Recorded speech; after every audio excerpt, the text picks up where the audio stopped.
Welcome back to Conversations for the Good. Hello, Dr. Jane. Good morning, Anna. How are you? I'm doing good this morning. How about yourself? I'm doing just fine. It's always good to be here. Yes, it is, Dr. Jane. In recent discussions with family and friends, we all agree that we're far too busy, sometimes overwhelmed with all the tasks and responsibilities at home and at work. It's rare, if ever, that we ask for help. And yet we also agree that we would help one another if we asked. So, Dr. Jane, can we discuss this paradox today in a little more detail? Sure, Anna. Isn't it interesting? Because, we're a culture that praises and really focuses on self-help and self-reliance. There's that whole rugged individualism. And what this does is it sets up any request for help as, what's wrong with me? I can't handle it. Am I wussing out? Something must be wrong. So this strikes at the very foundation of who we take ourselves to be. So fear really is the biggest reason for not reaching out. Yeah, I sense that in myself sometimes. Asking for help is a huge challenge for me. Yes, and this fear, although usually unfounded, nevertheless has many, many faces. And think about it, Anna, we fear that someone's going to turn us down, that fear of rejection, they're going to say no. And when this happens, so often we jump right into weaving a story that really negates ourselves and leaves us feeling pretty much dejected. We're also afraid to be seen as maybe weak or seen as less than, or sometimes be found out that we're not as good or capable as we've projected, kind of that image that we put out there, kind of an imposter or a fraud. It also strikes at the perfectionism. That's what this is really all about. And I've kept this public persona when all else fails look good, and that needing help somehow, really breaks that down, as far as how people think of me. There's also the fear of being laughed at or ridiculed. Also, we all are hesitant to relinquish control. It's like I'm going to do it and I'm going to do it my way. And sometimes, Anna, I find that I have a hard time articulating what I need. And then there's that whole piece of, fear of criticism. Even if it's constructive, kind of like, I don't know that I want to hear it. Yes, that's quite a list of fears. And I think we all recognize them all, and I have my favorites for sure. Well, Anna, and I do too. There's also a psychological phenomena that I find very interesting. It's called the illusion of transparency. And this is the mistaken belief that our thoughts and our feelings and our needs are really very obvious to others. So we wait for others to notice, kind of pick up on our telepathic request. And we get frustrated and sometimes resentful when they fail to read our minds. This happens frequently in relationships. There's that whole piece of, if you love me, you should know what I need without me asking. Oh boy, yes, that's very familiar. so these fears and frustrations with all the accompanying reactivity just makes matters worse, obviously. Well, yes, and the fear, as we've talked about in the past, triggers the survival mechanism, that sympathetic nervous system. So we're in fight, flight, freeze, and really needing to protect ourselves. So very often we retreat or relinquish any requests, or at least we don't communicate it. So we kind of go back into our own little private cave of, if there's a job to be done, I'm the person to do it. I'll have to do it myself. Well, I think it goes without saying that we all have needs and at certain times need help from others, and to get that help, we must ask for it. Obviously, it does feel complicated when we must face the fear and walk through it.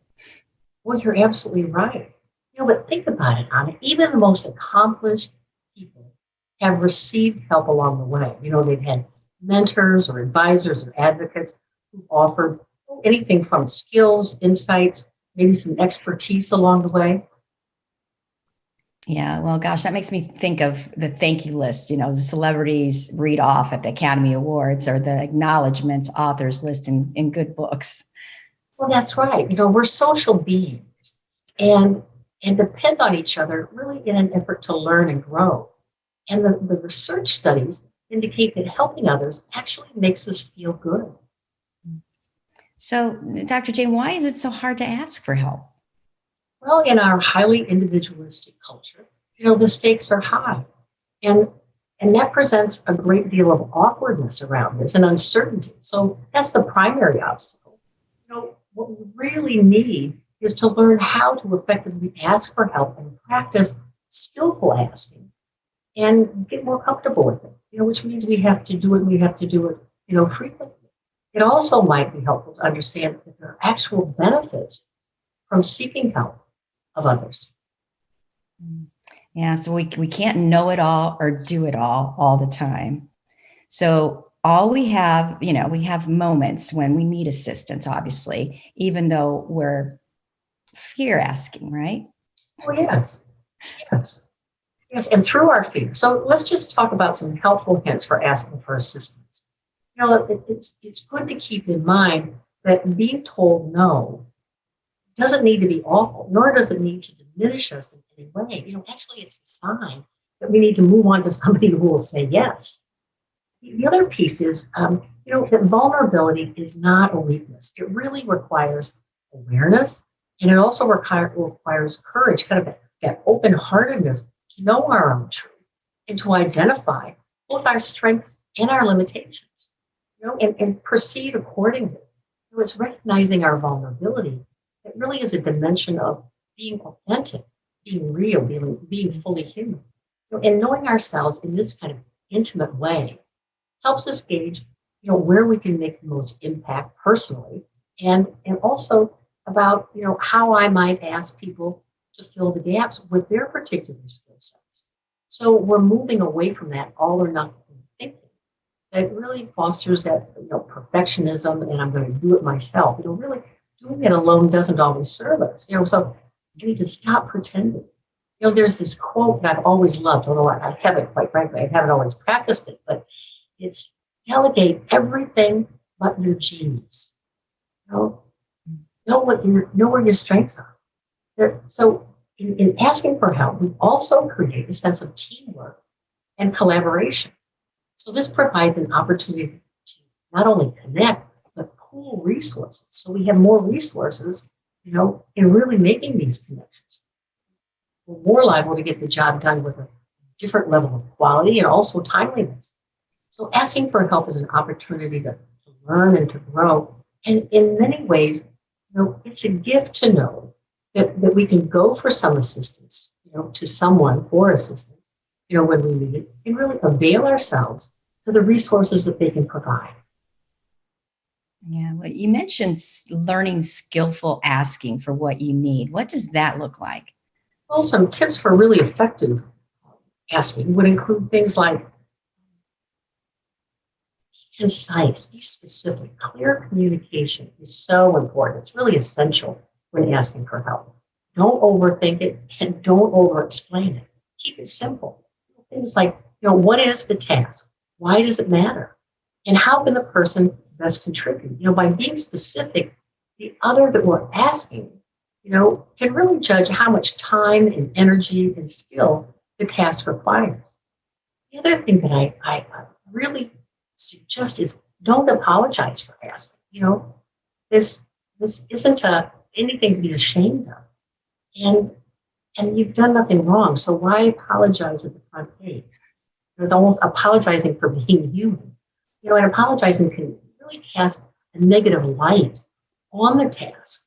I also suggest that we avoid preludes like, I hate to ask, or this is a small thing, or I'll do you a favor if you do me a favor. Because people feel then obligated to do the favor and might down the line regret it, or sometimes resent it. Anything that is controlling or manipulative needs to be avoided. People need to feel that they want to help. In general, it makes people feel good. It feels good to be connected, and it also feels good when the desire to help comes from within inside.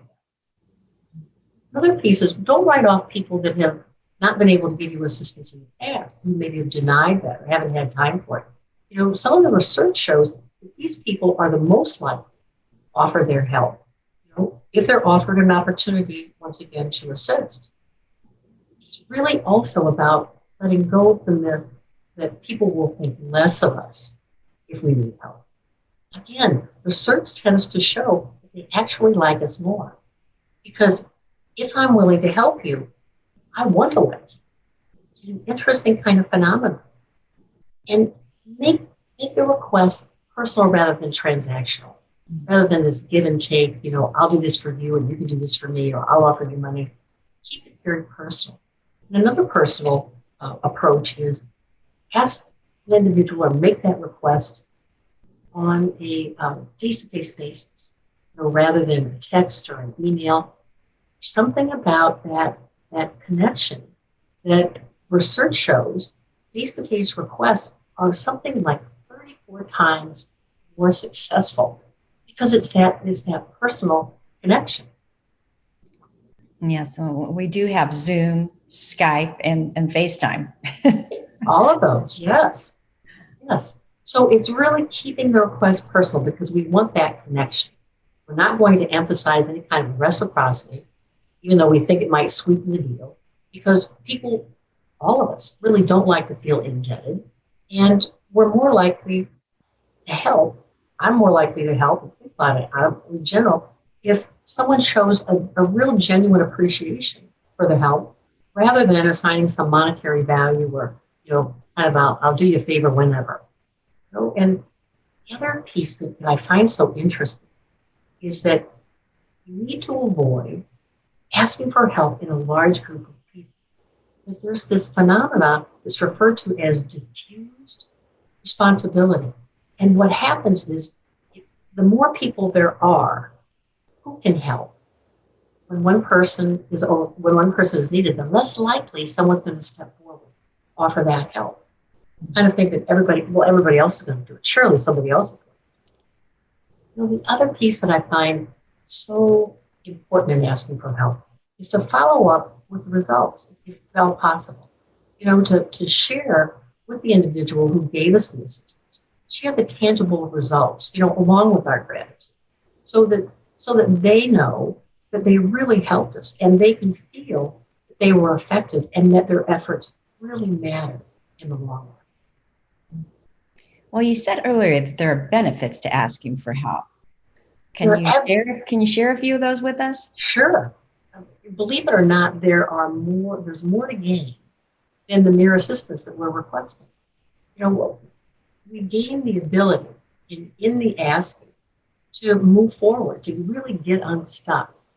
And it made me think about situations where you've hesitated and then finally reached out and asked for help on it. We often initiated our request filled with stress and anxiety. And when we finish, we usually experience some relief. And often we're more knowledgeable and informed because of the assistance that has been offered us. So asking for help is an opportunity to collaborate. You know, yes, it's great to be independent, but if we're stuck, seeking advice or assistance, give someone an opportunity to share with us, share their skills with us. There's an old saying, don't take the gift out of giving. People feel honored by requests to help, and they may even feel special or admired for their own personal expertise and abilities. So asking for help does not devalue us. It can be a meaningful connection with others, can bolster productivity, and provide an opportunity to learn and grow, and foster our resilience and our ability to welcome future challenges. Yeah, well, there's so much more in asking for help than I ever imagined, Dr. Jane. What else do we need to consider? Well, Anna, in order to have a balanced life, we need to balance our independence and also our dependence. We need that alone time to pursue personal goals, and we need others as well. So asking for help is facing into the challenge and in doing, and in doing so, we really begin to be more capable because we're building emotional strength. We increase our capacity to handle unpleasant feelings, whether that be sadness or shame or a sense of helplessness or anger or embarrassment. disappointments, that vulnerability, they're all common reactions to us being in situations where things are not turning out the way we thought they would, the way we want or the way we need. So we're reaching out. So along with this increasing capacity, we gain resourcefulness, really embracing that dependent part of my needs. We face into the vulnerability and access the courage to acknowledge our needs, our limitations, and then ask for assistance. And in doing this, we're learning that we can be open to receiving that help. So asking for help sets us up to absorb what is good, what it is that we're grateful for, through the support of others. So I'm grateful because someone is offering me their wisdom or their presence, their talent, their time, maybe their enthusiasm. Maybe they're just going to be a cheerleader for me, but they're giving of themselves. And these are the gifts. And when we meet this, we begin to be open, with a gracious heart to meet them as they honor our needs. And we can receive the gift. This is when the giving and receiving really become this harmonious one. So asking for help isn't a burden. It's a sign of our humanness. Yes, Anna, and it's a gift. It contributes to our capability and our capacity to develop and increase our emotional strength, our confidence, our sense of well-being. It's really discovering and accepting what it is to be fully human, and very naturally find more comfort in our feelings and also in living a more centered, connected life, a calmer life, and pursue the dreams and the goals that unfold in this place of awareness and courage. Well, that sounds wonderful. Who would have thought, that asking for help would be such a gift and contributes to so many wonderful attributes? Has so many things to offer us, Anna. Well, thank you, Dr. Jane. Until our next conversation. Thank you, Anna.